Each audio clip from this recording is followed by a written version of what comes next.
Hello and welcome. So in this video we're going to be taking a look at graphical user interface with Tkinter.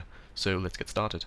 So the first thing I'm going to do is create in the main folder, I'm going to create a new folder and I'm going to call it GUI. And in here I'm going to create another, I'm going to create a Python file and let's call it chat, well not chat, let's call it client interface. And so let's first create a simple Tkinter window. So I'm going to import Tkinter. So I'm going to say from Tkinter import everything. And I'm going to create a class here. I'm going to call it GUI interface. And I'm going to inherit from the object class. Don't need to worry about that. Say I'm going to create the initialization function def init.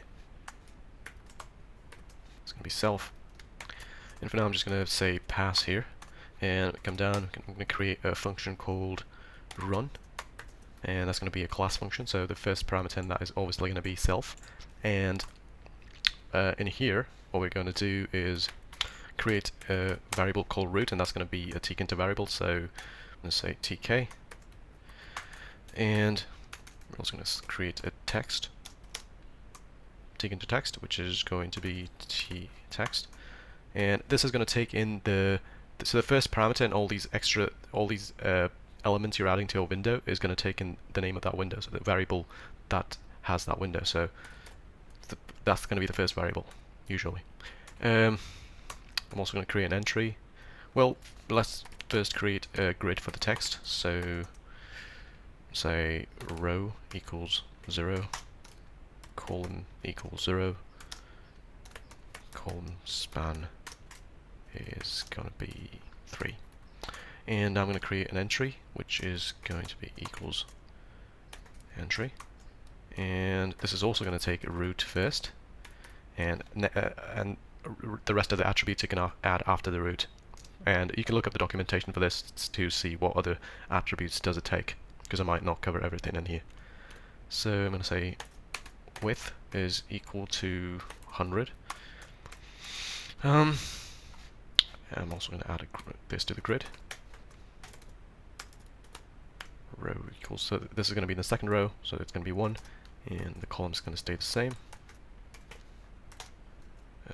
Also going to add some padding, so I'm going to say pad x equals 10. I'm also going to add the focus to this, so when you open up the file, the focus of the cursor is going to be on the entry, so you don't have to click on the entry to start typing. It's going to be ready for you to start typing. So the next thing I'm going to do is add a title to the main window. So title, I'm going to say, let's just call it Skippy. Root dot, so the final thing you're going to have to do is create the main loop. So this is going to be like the infinite function. Sorry, the infinite is going to be like an infinite while loop, so it's continuously rendering this window that you created.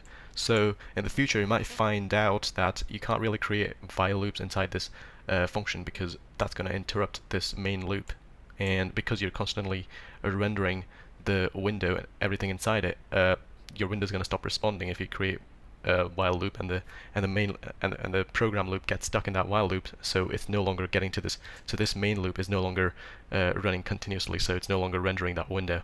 So something we'll talk about in more detail in the future, but basically what you're going to end up using is callbacks instead of while loops.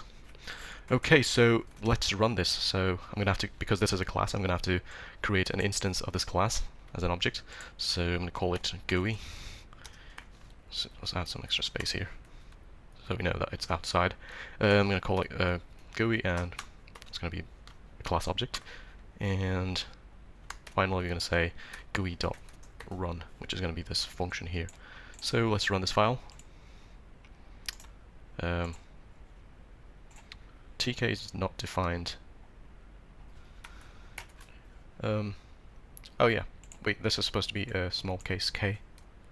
Not capital case K, and okay, let's run it again.